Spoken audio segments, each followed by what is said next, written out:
In this tutorial, I am going to teach you how to split transactions in Xero. This is useful when a single bank transaction covers multiple expenses or categories, allowing you to accurately allocate the costs across different accounts. First, open your web browser and navigate to xero.com.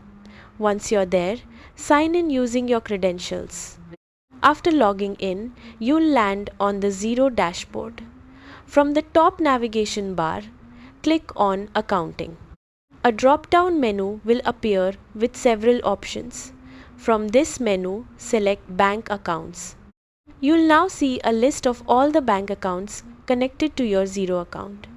Find the bank account that contains the transaction you want to split and click on it.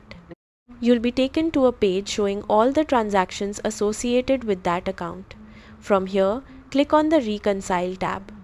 On the reconciliation page, you'll see a list of your bank transactions. Scroll through the list and find the specific transaction you want to split. Once you've located the transaction, look at the right side panel and click on Add Details. This will open the transaction details where you can break the transaction into multiple line items. You can now enter different amounts and assign each amount to the appropriate expense category or account. For example, if one payment includes both office supplies and software subscriptions, you can create separate line items for each expense.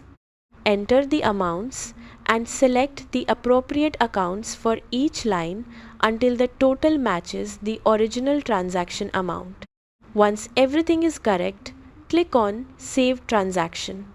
And that's it. You've successfully split a transaction in Xero, making your accounting records more accurate and organized. If you found this video helpful, please leave a like, subscribe, and see you in the next.